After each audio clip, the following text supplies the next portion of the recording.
1, 2, 3, 4.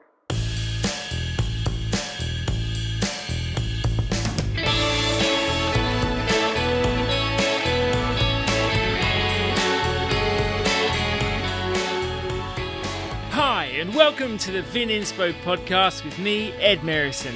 This is where wine is a travel experience. Join us as we pick up bits and pieces, make new friends, and create memories that make our future interactions with wine, people, and places all the more meaningful and fun.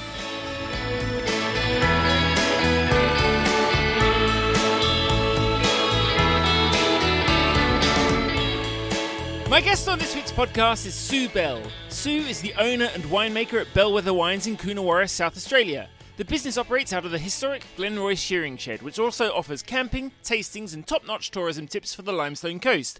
Before we kick off, just a short plea to make it known, please, not just to me, although I do like that. If you enjoy these conversations, likes, shares and ratings in the online arena really help keep this kind of work alive.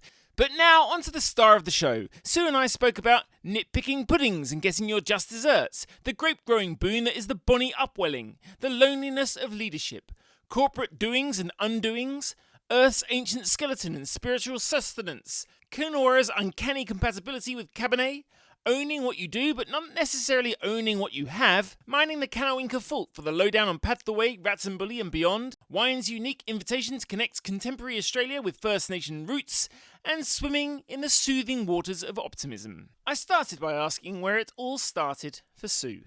It's funny because I was born in Mount Isa, but I was only there for 10 days. So it's this thing that's on my passport and my birth certificate, but I was born there and adopted. And so my parents collected me when I was 10 days old. And then we were travelling back to Townsville where they lived, but they got stuck at Hughenden. So the next 10 days of my life were at the Hughenden Hotel, then Townsville. How long were you in Townsville for?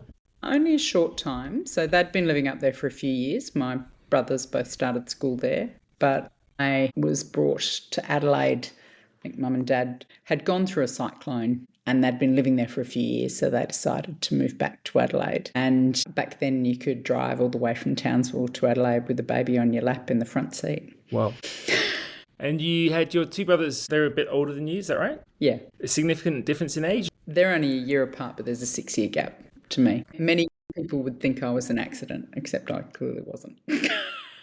And so when you moved to Adelaide then, were you a tight little band, you and your siblings? Yeah, definitely. We still are. We don't live near each other. It matters when we catch up or we check in on each other. And so for those first few years, what was your family or friendship unit like when you were starting school and starting out in life? I started school in Adelaide and then we moved to Newcastle. So I did preschool and 1 year of primary school in Adelaide and then moved to Newcastle, and I was kind of devastated to be leaving friends, but probably more so my grandmother. So we used to spend quite a bit of time with my nan and pop, and I remember crying all the way to Sydney on the plane. I couldn't believe that I could be taken away from Nana. And these days still, when I'm in Sydney and I drive past the Coca-Cola sign, I think that's when I stopped crying. When I saw that, I thought, oh, that's pretty. And so whenever I see that these days, it brings back a good memory for me, that it cheered me up. Yeah, I think you've mentioned before, speaking of your affection for your grandparents, you were quite influenced by growing up around a multi-generational family unit that seems to have developed a bit of a sense of what a friendship group or a community can be, as opposed to just a linear peer group. Yeah, I definitely prefer that. I kind of find it a bit boring when everyone's the same. And I think that's possibly why I love living in the country, because you're forced to socialise with people who are potentially, don't have the same career or the same interests or the same age or, lots of different social demographics. And so you're forced to find your common ground or learn something from them.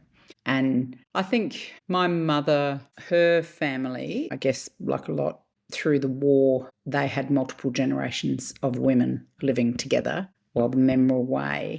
And then that seems to have perpetuated. And, now I find myself living with my mother and daughter. And, there were times where I was like, oh my God, I can't believe I'm doing this. But I can see how beautiful it is for my daughter and mum. The relationship between the two of them is pretty special. And I had that when I was growing up. So it's nice to see that passed on. Yeah, and what was Newcastle like as a place then? I guess that's where your formative years really took place. Yeah, I loved Newcastle. I mean, what's not to love about Newcastle? It's such a great location, and we spent a lot of time outdoors, great beaches, beautiful places to go camping and hiking and bushwalking. And then if you want to duck down to Sydney, you can. It's a really beautiful location. And we only left there because my father passed away. And again, Mum thought probably wiser to be back near family. So it was just our family unit that was living in Newcastle. What age were you when you moved back to Adelaide? 12. So I just started high school. I was about halfway through first form. Right. Did you enjoy school? Yeah, I loved school. I was quite a good student. What particular strengths? Everything? Probably maths was always something I found really easy, but I loved geography. That was definitely my favourite subject. Interesting. And you've already mentioned, the great outdoors being quite an important part when you're in Newcastle, and I can really imagine that. Was it always something that you imagined that you'd be working outside? I think, you go through different phases when you're a teenager, and you're definitely influenced by what teachers say you should do, etc. Because my dad had a heart attack and then, had another one later, I had wanted to, I think when I was 10, I wanted to be a heart surgeon and, fix heart disease. Definitely I've approached that from a different path by making red wine. I then thought about physiotherapy. I went and did my work experience in that when I was in year 10. And then, when I was in year 12, probably started to drop the ball a bit with regards to my grades and did not get the marks required to get into physio, and went into engineering with a kind of a slant towards environmental engineering, which they hadn't created a course for yet. So I did civil and did some work experience with the Coastal Protection Authority in South Australia and loved it, and went and worked on a, outback road construction. And, I really enjoyed the geology. I liked the soils and hydrology side of it. I made some great friends, but probably knew within a couple of years that it wasn't my passion. And I was very young when I finished. I was enrolling at uni when I was still 16. I was, 17 for the first year of uni, which is usually when most people get into lots of drinking and fun and things. So it was a bit weird being 17. Right. So what did you end up doing as your next step then? I took a year off and worked in retail and hospitality, and then went into winemaking. So a year later. So was that a bridge that had come from being quite adept in sciencey things and having done a bit of the outdoorsy stuff and then hospitality? Was there a little bit of a link between those things, or where did that come from? Probably. I'd started going wine tasting with friends that I'd made through engineering, and we'd go around the cellar doors in McLaren Bar and got to know the guys at Noon really well, and it just seemed like that beautiful lifestyle, and being able to take something from the earth and, follow it all the way through. And I quite like people, so I did like that hospitality side of things as well. And so I was tossing up whether to do geology or winemaking. And in the end, decided that I'd live in, beautiful places with winemaking, and I can still visit other areas of interest for geology. And as it turns out, I live in a place that's quite fascinating for winemaking with geology. Excuse the pun, we'll dig into those soils and those areas a bit later on in the conversation. But just tell me then, how did those studies sort of develop? Did you immediately fall in with a peer group that had a big influence with you, or mentors that you worked with? I met some great people, and I had an extremely good time in first year, and subsequently repeated some subjects in second year. And so, I made probably an even wider group of friends across 2 years, because you're still great mates with the people that you start with. But I met some more friends in the next year coming up. I was a little bit embarrassed about the fact that I was doing them again, so I probably stood back for a little while, not immediately becoming friends with them. But there's some people from that year who are lifelong friends now. So, yeah, you fall in with different people, and, it's such a tight-knit community, wine. You bump into each other all the time.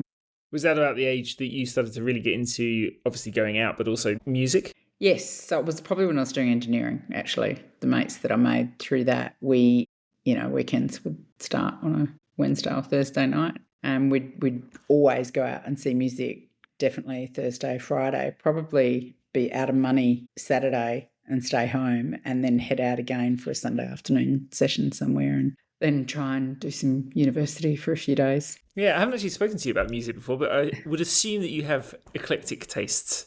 It's broad, yeah.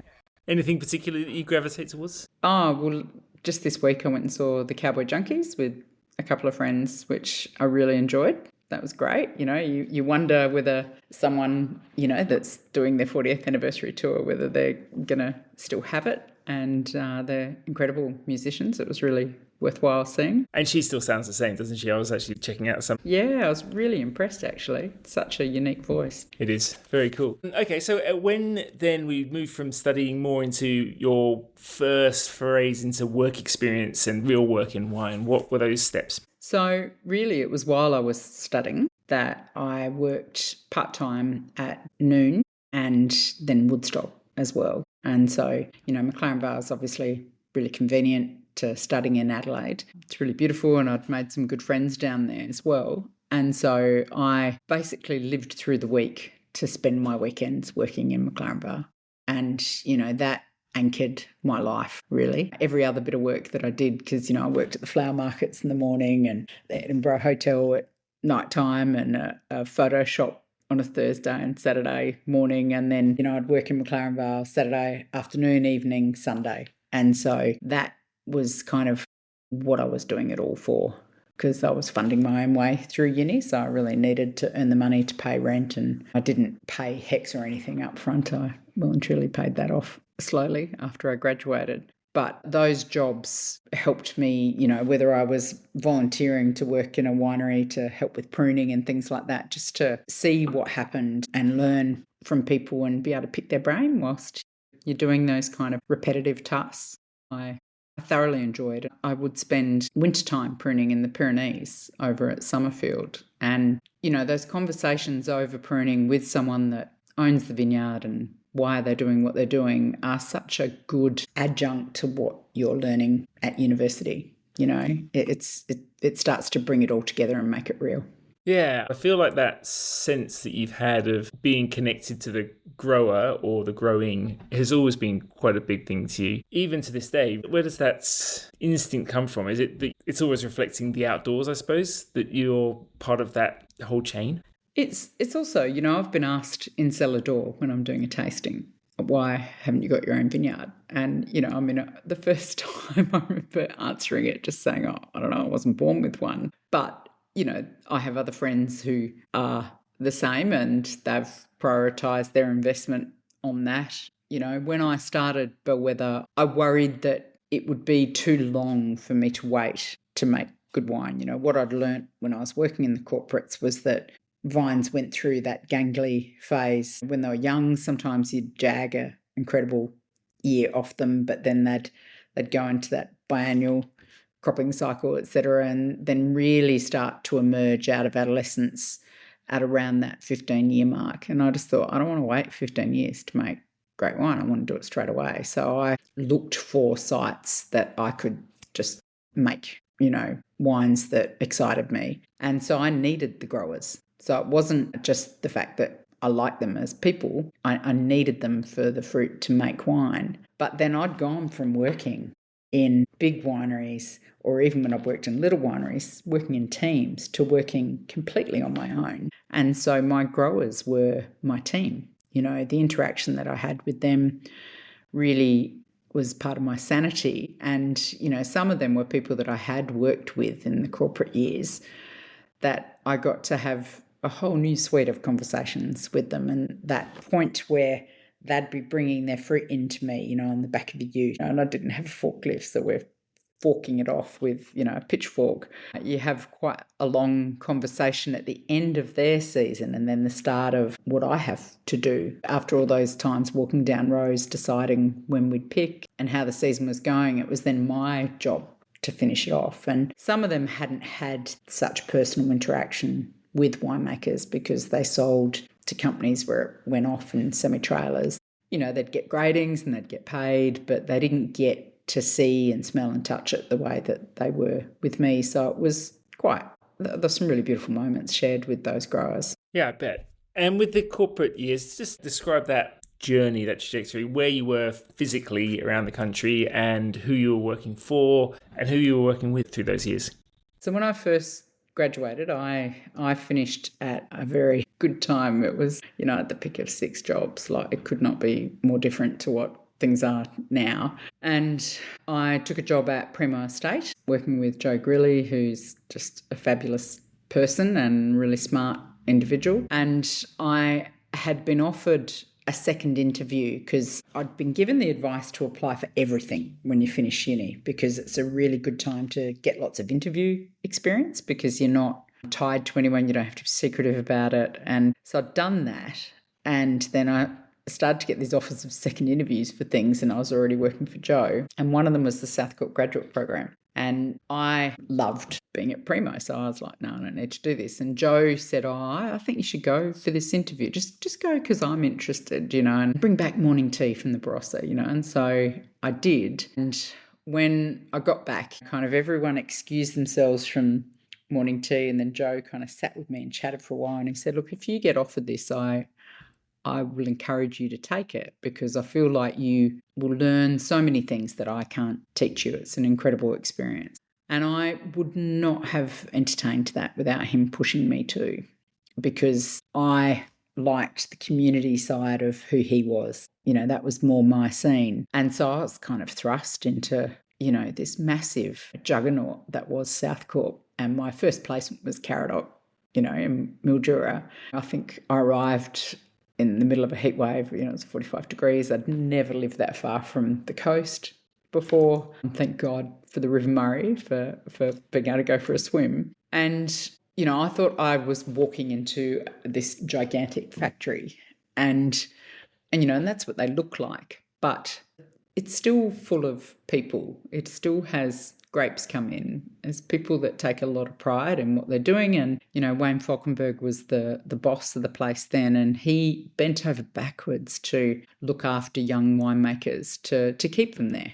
I think he was one of the masters of what could you do for your staff, particularly winemakers, to make them interested in what they were doing. And then, they'd make better wine if they took more pride in it. And so I was fascinated by what I saw and the people that I got to know there. And Mildura is a great town. I'm really glad I got to live there for 6 months and eat at Stefano's more than I should. Yeah, there can't be anything wrong with that. Well, that was very generous of Joe to give you that advice. And I'm sure that you felt in the long run that it was the best advice, even if it was hard to begin with. Yeah. Because, then you moved every 6 months. So, then I went to Seppelt's Great Western and loved that. It was near the Pyrenees where I'd spent those years pruning while I was a student. So I felt very at home there. I still do love the wines from that area. And so, not far from Melbourne, and that's where I became great mates with Kate Goodman. She was working there then as a winemaker, and so that's a enduring friendship from then. And then on to Coonawarra, and having loved Great Western so much, I was a bit sad to be leaving and thought Coonawarra is really flat and boring and, was kind of reluctant to go there. But within a week, you're invited out to dinner or drinks 3 or 4 times. It is such a friendly place. And it was the 98 vintage that I worked at what was then Rouge-Homme. And some of the fruit that I saw come in that year was exceptional. Textbook numbers, just fruit that you didn't need to add anything to. And so that was a real eye-opener for me because I had made these prejudgments and, had underestimated how warm and beautiful the community would be, but also how incredible this fruit was. And then the longevity of some of those wines and some of the stuff that people would pull out of cellars and show you was very special. And then I finished in the Barossa, and then there was you chose some extra bits. And so I asked to do viticulture and did that at Eden Valley with Alan Jenkins at the time. And I think Susie Hilda was up there then too. So it was a really lovely team and some beautiful fruit from that High Eden vineyard. And then went and spent some time at McGill in kind of logistics and also in trade in Melbourne. So that was, pretty important to see how to sell the stuff. I still think we're all learning about that, actually. Quite. And then from there, from Southcorp, you were tapped on the shoulder for Hardy's. Yes. How did that come about? I became an assistant winemaker at Penfolds in the white team, which was really fun. That's when PJ and Chappie and Mark Starrick and Tracy Lowe and Neville Falkenberg was our boss. So it was like the diversity of personalities and philosophies of wine within that team were extraordinary. And we went through the strike that occurred in the 99 vintage, which was an interesting experience, seeing the mechanics of unions and big companies and enterprise bargaining agreements and things. I was then, after vintage, tapped on the shoulder for Stonehaven. It was either Stonehaven or Horton. I had the choice, and I chose Stonehaven. Going from Southcorp, you've mentioned all the places you went to, apart from anything else, really quite diverse set of vineyards and, as you say, teams that you worked with. To then go and work with another, at that time especially, dynamic company as well. I mean, that's an extraordinary amount of experience in a compact time frame. It must have been pretty cool to go and see that and interact with another bunch of pretty cool people at Hardy's. And the wines that we got to taste and share and talk about, as well as what we were making. The tech conferences that Hardy's used to have annually were a real treat. We'd not only go to amazing places, but the food and wine that we'll have, the detail to which that was planned was extraordinary by Pete Dawson and the group winemakers. It made all those extra long hours that you put in during vintage worthwhile. But I mean, some of the people that were in that team then that I still think of very fondly. Ed Carr, Steve, I'm still great mates with Kerry Thompson, and there's Rob Mann, Anna Flowerday, there's people from marketing and PR, Beck Hopkins, really incredible people. And I worked very closely with Tom Newton, who was a quieter achiever, but, an absolute master with Chardonnay and a good-hearted person. And he still comes and helps me at Bellwether from time to time. Yeah, he's retired now and has come and helped me top barrels and do some gardening. Yeah, he's a lovely man. Yeah, I mentioned to Stephen Pannell on the last episode about how many of those people that you've mentioned have gone either back to where they came from or remained in a place that they were in while they were with Hardy's getting that experience, and have carved out a really definitive niche for themselves, pushing the envelope in similar ways but in different places with different grape varieties. It just seems that was such a crucible of talent and innovation and experimentation and achievement at Hardy's. It seems to have created a lot of strong-willed, determined, visionary people. I mean, two others I didn't mention because they were friends before from university is Fran Austin and Alex Mackay. Both of them joined the rest of that crew that we were, all put into places to have a crack, and we were pushed and encouraged. And, it was often extremely challenging, some of the responsibility that we were given, and some pretty high standards set. But if you had a crack, you were empowered to do that. If you stuffed it up, you felt the wrath, well and truly, but you were given opportunities to succeed, and we got together and tasted and shared. So there was also all the sideline conversations between all of us about how we did various things. How do you manage that spreadsheet, or, this or that, as well as all of the bigger, beautiful stuff about, fruit and trials and oak and everything. So, the experimentation that I got to do and the relationship that we had with places like the AWRI was extraordinary. And then hone it back to this tiny place that I now work where, I definitely can't do that scale of research. And so I really rely now on places like the AWRI, and I also really respect and hope that our corporates, even in these tough times, still invest in research because we need it, and they're the ones in the best position to do it. Yeah.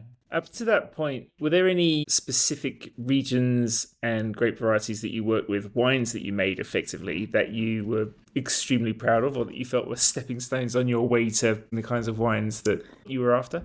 It's very funny you say that, because I made a wine under a brand called Stepping Stone that was quite successful, particularly the Coonawarra Cabernet.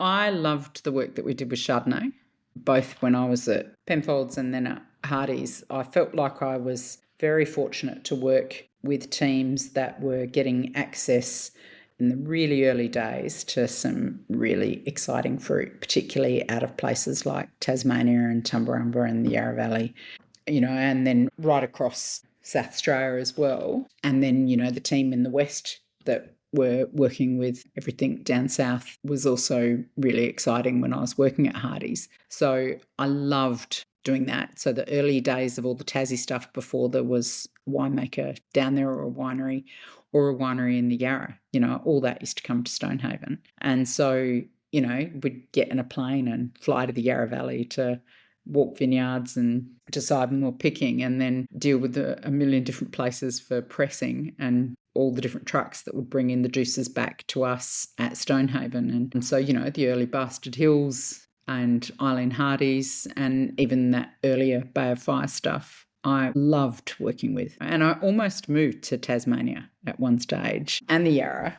but the machinations of how things worked in the company. I remember going to the Galapagos on a holiday, and before I went, I was moving to the Yarra Valley. So I was like, gee, I'm going to South America. If I'm moving to the Yarra, I'm going to need a leather jacket because, be hanging out with all the hip guys from Melbourne. And whilst I was in the Galapagos, Steve Pannell resigned. And so then someone moved into his job, somebody else moved. And when I got back, I was the manager of Stonehaven. I wasn't going to the Yarra anymore. And it's like, oh, yeah. That's interesting because we've obviously arrived now around 20 years after that era with the Chardonnay, and all of those places you've just mentioned are such hot property. And now obviously there are winemakers in those places and there are small family wineries pushing the envelope. Does it still feel to you like you can see the linear path of the brilliance of that fruit to where we are now today with Chardonnay, or does it feel like it's even surprised you where we are with there's regional differences but also the standard of wine? Well, look at something like Bastard Hill. I'm extremely excited to see that vineyard back in the hands of people that are investing in looking after it and want to get the best fruit off it, because it's an exceptional site.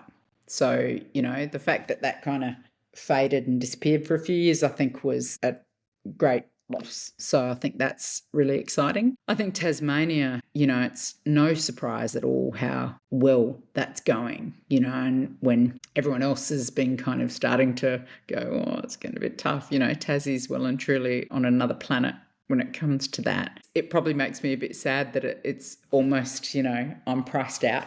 It gets harder, gets so competitive to fight for fruit, and something that I've been working with for so long. That's when it starts to show, when you don't own the vineyard, and you're just another cog fighting for it in, I'll admit, in a cash-strapped business, that gets really tough. So there's plenty of times I wish I was a lot richer, Ed.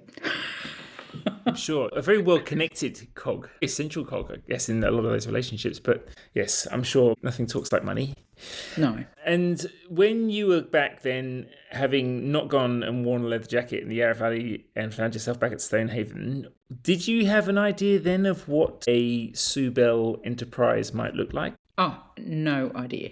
No idea. But I never imagined that I would run a, 15,000-tonne winery either, ever.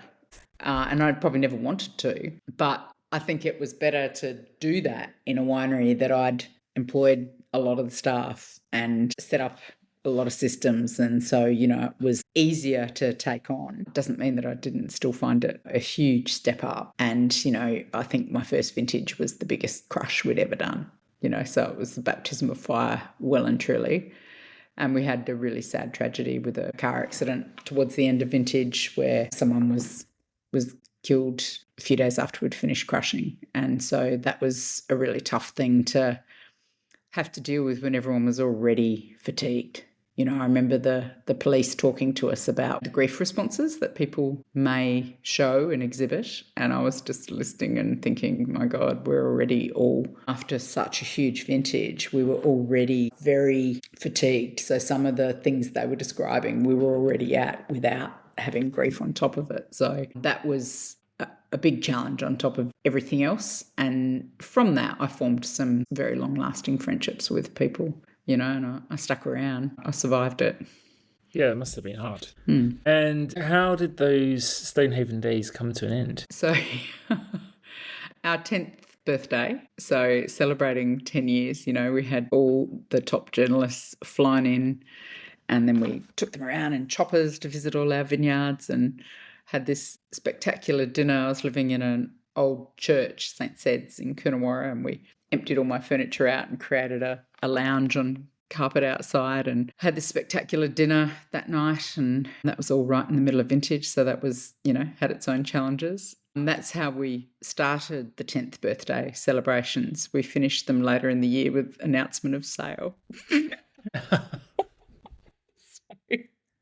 That's, when I'm sure there's plenty of people out there at the moment that are experiencing stuff like this where, you get the announcement that you're for sale, but then the next day, you have people turning up, cutting out your open fermenters and centrifuges and all the nice kit because that's going off to another winery and they're selling the rest of it and moving all of your favourite wines off site because they're going to another thing, and then you just go, oh, this isn't going to be much fun. And so I put my hand up for redundancy very fast and got one, which probably meant that, I was about to be booted anyway. But I managed to leave with quite a lot of dignity and a really nice farewell.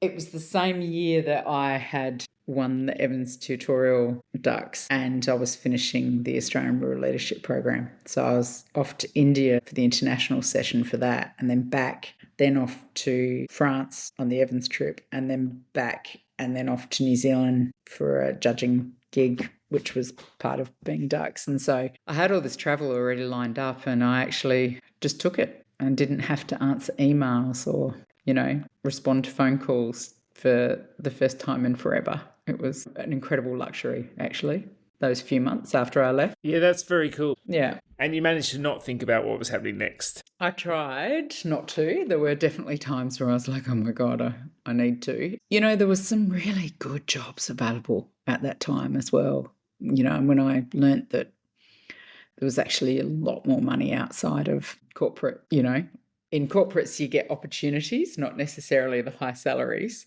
but you get a lot more responsibility. And that was definitely the Hardy's model of the time. But, some of the really premium boutique places were paying way more than we were. And so I turned down some jobs of really good salaries to then start Bellwether. And here I am 17 years later earning less than I earned at Hardy's.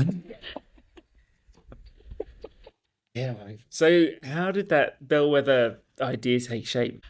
When I was in France for the Evans trip, so I've been lucky. I'd gone to France lots of times and I'd worked there, etc. But in that trip, I specifically focused on Bordeaux and Burgundy. And it just, my two loves were Cabernet and Chardonnay. And so it really grew out of that. And when I was in New Zealand, I had this lovely lunch with Mike Brakovich after judging. He took me through Camera because I've always loved his wines, and we did great tasting, and then we had lunch. And he said, so what are you going to do? And I was like, oh, I'm really torn. I don't know. And kind of threw up all the different ideas that were on the table. And then he said, I think you should start your own label. I think Coonawarra needs it. And unbeknown to me, he had worked in Coonawarra when he was a student, and he said if he hadn't had a family business to go back to, he would have gone there.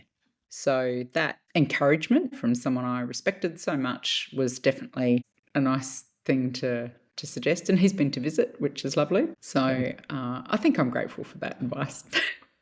It's been a fun ride. Yeah, well, you talked about how you slightly underestimated Coonawarra when you first went there and how much affection you would have for it. It feels like there was something in your future pointing you back there, because I think Coonawarra did need you too.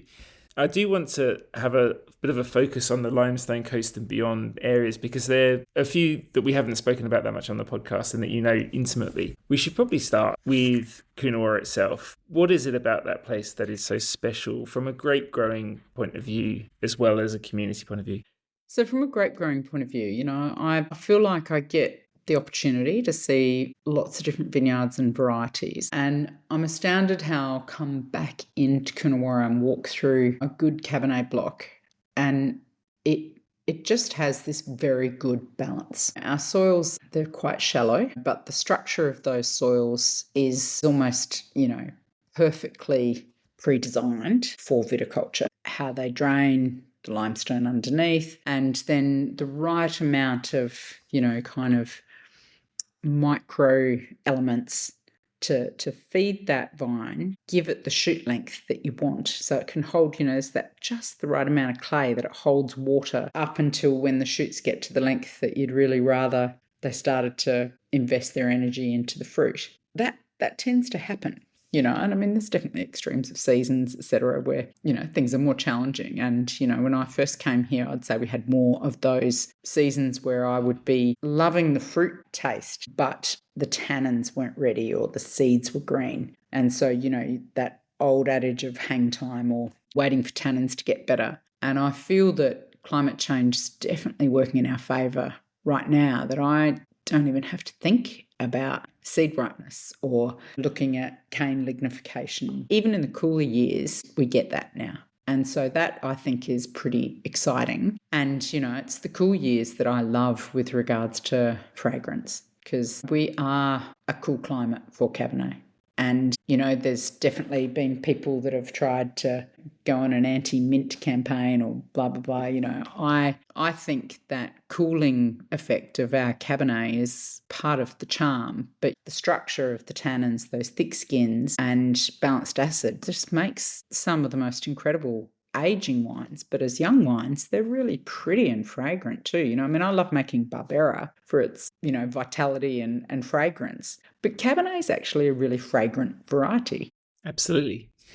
And the climate's a little bit more complicated and a little bit more auspicious than I think people realise. As you say, cool climate for growing Cabernet, but also those conditions are a little bit more complicated as well. If you could just elucidate a little bit more the specific natural advantages of that region in general. So I think, you know, the first thing is that limestone base. The limestone coast is a really large deposit of limestone.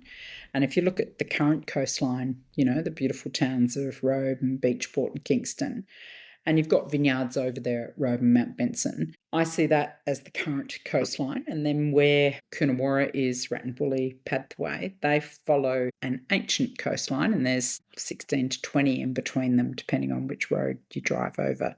And some of those ancient coastlines are like speed bumps, others it's a definite rise up, but that Cannawinka fault line or the Naracoorte Range is a little bit more significant. You know, it's hardly the Andes, it's a couple of 100 metres. And so we get the influence of the ocean right across into that ancient coastline. And so sea fogs will drift in, but also our ocean is really cold. And, you know, we're very close to the continental shelf. And in summertime, when we might get hotter weather, there's a current that kicks in called the Bonnie Upwelling that can wrap right around to Portland, and that delivers the coldest water off any coast of Australia, so even colder than Tasmania.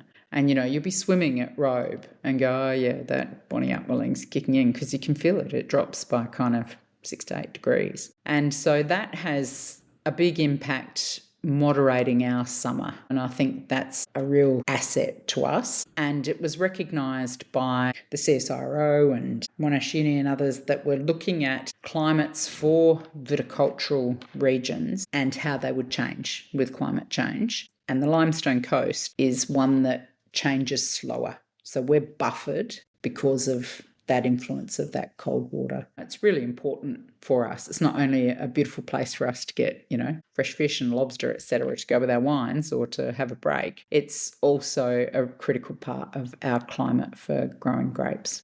Yeah, critical. And as you say, Cabernet hang time being a key thing for flavour and the resolution of tannins, and that whole idea of Cabernets being beautifully balanced from their youth right through their whole lifetime. And it is a sometimes underestimated natural gift that you have in that part of the world. Yeah.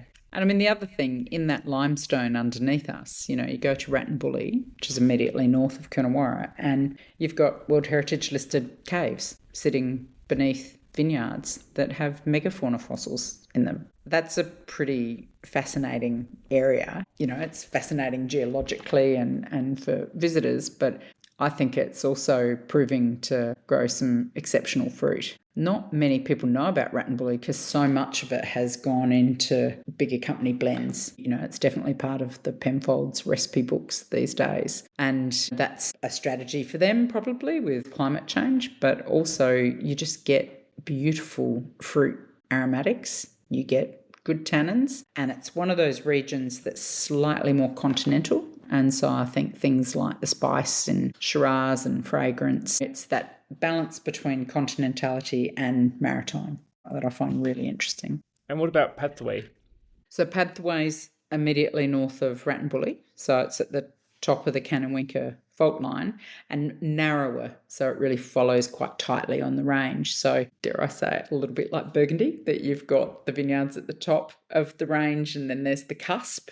That is where the best vineyards are, and then out onto the flats. And so, also a very well-researched area. There's 2 aquifers that are under us in the limestone coast that are fed by the Grampians and flow across to the Coorong. And they're quite slow-moving and very good quality. So we're quite blessed to have access to those as well, but they are extremely well monitored. And every 10 years we go through a new plan, water allocation plan of how we're looking after the longevity of that aquifer. So with aquifers and bonding upwelling, etc., we're moving through a bit of a water stage here, which I think is a good time to maybe bring us on to a couple of your interests outside wine or adjacent to wine. Swimming. Yes. How important is that to you? Ed, it keeps me alive, well and truly. I'm a much better person when I can swim, in all ways. Yes. You sound very much like my wife. We live down by the ocean, which we love, and she was in a filthy mood earlier today and went for a swim, came back a changed person. Yeah. Often happens. Yeah. Very important. And obviously you're a very good advert for the charms of tourism through that area, which for some isn't on the beaten path, but there's many good reasons to travel between Melbourne and Adelaide and spend a bit of time in your part of the world because there's beautiful wines and plenty of other stuff to do. Just run through a few of the tourist highlights that you'd get up to if you were passing through your way. Well, 20 minutes north of Bellwether is the World Heritage listed Narracrook Caves.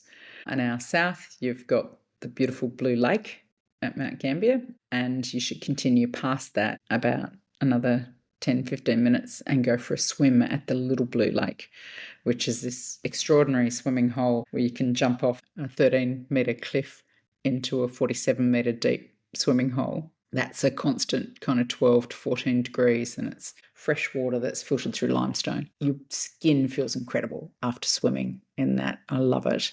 Our coastline is stunning and not that heavily populated.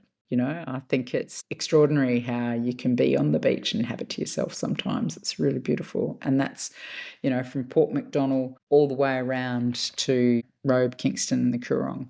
It's a very plentiful ocean with regards to healthy, delicious sea life. That cold water gives you some really beautiful food, but it's also a really wonderful place to swim. Having lived in Newcastle when I was younger, I still find it extremely cold whenever I get in the water down here, but it's almost like a health treatment, especially once the body upwelling's kicked in. And, the Grampians aren't far away. We're kind of halfway between Melbourne and Adelaide, so I tend to ignore the border and feel like that's all in my locality. Yes, I find that place, Grampians, so special. Ever since I first went there, I found it incredibly moving, incredibly spiritual. And I know that you spend as much time as you can in areas that make you feel grounded, I suppose, in ancient times and things that have a spiritual effect on you. What's your relationship with the land in general from a timeless pre-Australian, I suppose, point of view? I remember going to a road construction camp in the Northern Territory back when I was doing engineering and spending some time in Alice Springs. And I'd been there as a 14-year-old on a family trip. So I'd done some of the walks and things around there and visited Uluru and Katajuta, etc. But going back there was one walk where I just stood there looking at this mountain range, and I was probably 18, and I just, you could feel how old it was. When I am somewhere like that, whether it's the McDonnell Ranges or Flinders Ranges, I know that I'm looking at the skeleton of an ancient mountain range. When you fly into California or South America or New Zealand and you see these really young mountains that have just jutted up, and they're spectacular. But I think when you're in these mountain ranges in Australia, you're looking at the skeleton of something that's peeled away and has this wisdom and stories that is incredibly, it breaks you down to kind of your core, and you feel very shallow in its presence, I guess. So I find going to places like that really important to bring you back to earth. Yeah, and again, when I was talking to Stephen panel last week, the subject of our relationship with the land came up. As he said, we haven't really worked out what our relationship is with the deeper roots of it, but also the point that an uneasy relationship with First Nations history needs to be corrected to have a better sense of how we represent the land or our origins here. How do you feel that we're travelling towards reconciling those things and making the most of what is an incredibly rich and beautiful history that hasn't fully been acknowledged in any way, shape or form? Yeah, we've got a long way to go. I think wine has an opportunity to play such a beautiful role in this.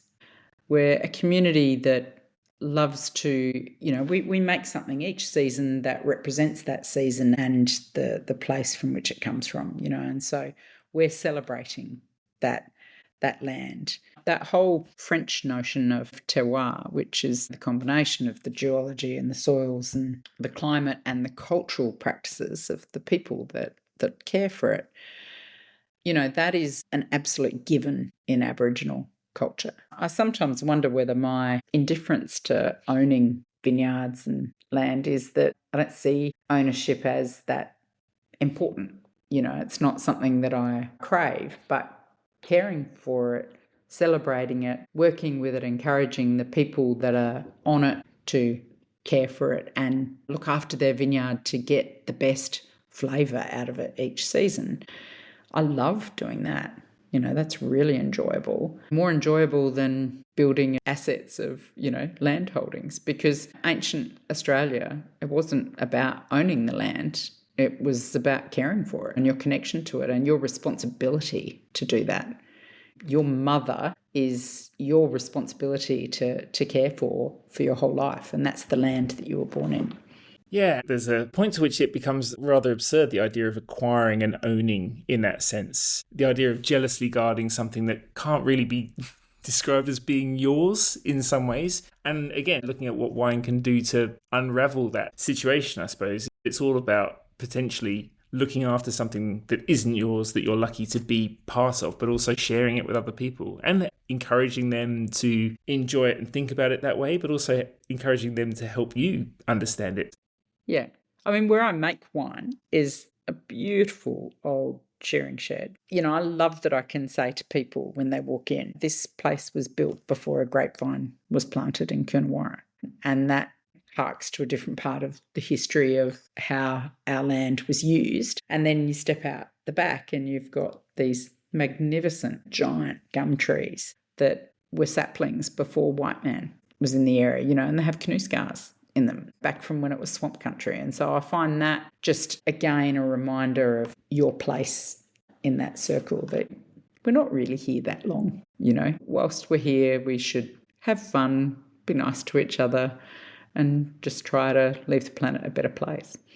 Yes, absolutely. And let's talk a little bit more about the Glenroy Shearing Shed, because it's a really special place. I haven't been, and I will definitely come soon, I promise. I look forward to it. But tell me more about what happens there, including, the wines that you are making under the Bellwether label. You mentioned Barbera, but I know you have a huge fondness as well for certain things outside the more traditional loves that you have of Cabernet and Chardonnay.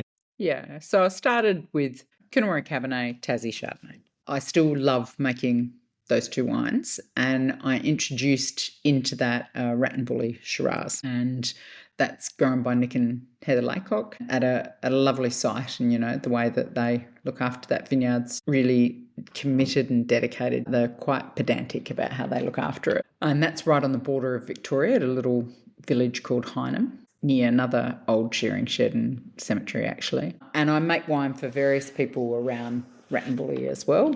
I have done over the years. And there's one grower there that I work with. We worked together at Hardy's, so he was one of the vineyard managers. And he planted his own vineyard and planted things like Barbera, Tempranillo, and now he's got Fiano and other things as well. And so that's how I've come to make Barbera and Tempranillo, and then recently added the Fiano. And then further afield, there's a grower that would make his own wine that he'd bring it into Stonehaven when I was in Pathway. Phil Brown and his wife Deb worked with me there. And then when I started Bellwether, he said, "Can you just make my wines for me?" And so I did, but he gave me all his equipment. I bought some of it from him, but he lent me other things. So I wouldn't have been able to make wine without that equipment initially. And so I've had a lovely relationship with them over the years, and he is an exceptional grower for Penfolds and the more traditional varieties of Shiraz and Cabernet. He's studied winemaking, so he approaches it from a wine mind, not just a farmer trying to grow lots of crops. But he is a clever farmer. That is the thing I love about my area, is that I'm dealing with smart farmers. They're proud, but it does need to make money. Everything they do is very well thought out and sensible. It's not just this romantic notion of what's cute and what's a good story. It actually has to make better wine and be profitable for them. I really like that grounding effect of them as well, and that I can go off and judge at wine shows or travel around the world selling wine, and I come back to these very grounded farmers. So in my range, I added the Ant series, which is my kind of climate change range, for want of a better term. I guess ants move when the weather's changing, so it's kind of cute. But it was an artist that was doing an exhibition in Penola during the Penola Coonawarra Arts Festival, Dan Tompkins. I saw his ant paintings and thought, they would make really fun labels. And so bought a couple, he put a couple aside, and then over the years we've worked on more. And so they are, generally the Mediterranean varieties, newer varieties for people. There's kind of staples like the Chalmers Vermentino from Heathcote. I figure they're the best people to work with. They brought it into the country, and it's nice to work with them. And I have a brother who lives nearby, so he brings that over for me. The Barbera, the Tempranillo, there's the Malbec from Rattenbully. I sometimes play with Touriga, Montepulciano, Nero Diavola from Ashley at Ricatera in the Riverland. And there's another variety, Bianco dell'Asano, that I've worked with from up there, from Brett Proud. And then I've got some Montepulciano now from Phil and Deb Brown. So they've branched out into diversifying away from Shiraz and Cabernet. And you're pretty fond of Montepulciano, aren't you? Oh, I love it. I think it's such a good variety. Like in Italy, they talk about those terracotta tannins. And to me, in Australia, that's dusty red earth. Like it just suits so many places in Australia. I think it's quite an exciting variety. And then Mount Gambier is another region that back in my earlier days used to take fruit from there for Hardy's, for Ed, for sparkling base. And I just kept thinking, God, this would be a really good place for Riesling and table Chardonnay. It's got more in common with Henty than the rest of the limestone coast, and is a fascinating, like the soils down there are almost upside down. You've got that moonscape of rock on the surface and then that friable dirt underneath. I like to think of it as vineyards that have, around Congarong, you've got warm feet, as in the roots of the vine, in those soils, but then the top part is blasted by Antarctic winds. And so you do get quite extraordinary acid preservation. I've had Chardonnay from Mount Gambier that has higher acidity than Tasmania. And so I think we'll see more and more exciting wines coming from Mount Gambier too. And you've got the volcanic influence as well. So it's another beast altogether. So the wine that I'm making from there is more artwork from local artists. So it's not under the Cabernet and the Chardonnay and Shiraz or the Ant series. It's kind of its own thing. I probably need to stop making new wines, but it's interesting. Certainly is. Well, as I said, quite an eclectic set of tastes. And you said before, we don't want to be surrounded by all the same people. And I suppose your wine range reflects that too. But also the most important day on the social calendar around there is somewhere around June, Sips in the Sticks. Is that when that takes place? Yeah, June, July. Tell us more about that tradition. So it started back during, there was a thing called Adelaide Food and Wine Festival. There was an event where there was a group of us got together, mainly female winemakers, that was Sips in the City, pouring some interesting different wines and working with great chefs and talking about it. And I remember being at one of those and talking to Louisa Rose and Beck Wilson and saying, we should do one of these in the country. And they were like, oh, who'd come? And it's like, God, in my part of the world, we go to the opening of an envelope, And so I put my hand up to do it. And so it was put on for the Adelaide Food and Wine Festival as a country event, Sips in the Sticks. And the poster for it I love, with the windmill. In fact, I didn't have a windmill at Bellwether when that poster was done. I've ended up getting one from a farming friend so that I can live up to the poster because I love that windmill so much. And it's basically about bringing people that I respect, So it started out with that group and there's different parts of it. So over the first few years, it was definitely more slanted to female winemakers that I was collaborating with to help each other out. But then I started to theme it with the food and the wine, or it might be about the grower and the food. And so, in one year it was about your migrant heritage. Another year when I got Stefano down to cook, it was, Italian. And so got the DiGiorgios and the Zimas involved. And so it's now these days kind of people that I think are doing exciting things that I might meet in a wine show or something like that. And so it's community, and if I think back to my Hardy's days, if I'd suggested I'm going to do an event and host it and I'll have one wine and I'll invite all these other people to bring their wines, I would have been told to go away. But I think the benefit is not only for the people that come to it, that they get to hear from a diverse range of people, but it's also for us, those of us that host it, that gathering's really important. And instead of just talking about our wine, we have to bring a dessert. So it's that country thing of bring a plate. And that's probably the most terrifying part of it, is that is then judged by the chef. And it used to be a woman who was a chef, Kate Spencer, who by then was with the CWA, but was a cordon bleu trained chef. She only passed away this year, so she was quite an extraordinary woman. But if you talk to people like Louise Hemsley-Smith or Louisa Rose or Kerry Thompson, we were so frightened of Kate's judgment of our desserts. We make wine. We're not dessert makers. Well, I guess that means you have to just leave your pride behind and take what's coming, don't you? It must be quite a levelling thing. Yeah. I've only won it once, and it's probably the thing I'm most proud of ever winning.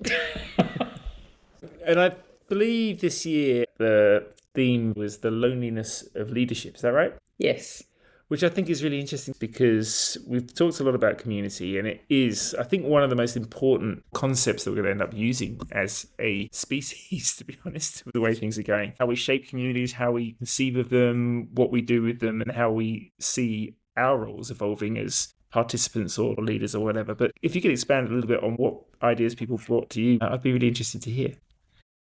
I remember when we did that, it was one of the things that I asked people to speak about. And leadership can be lonely. You have to make calls sometimes and everyone else is having fun, and yet you're having to make a decision about something that isn't popular necessarily. And something's going to change. You've got to get people on board with new ideas, or you've got to sound out what the best idea is.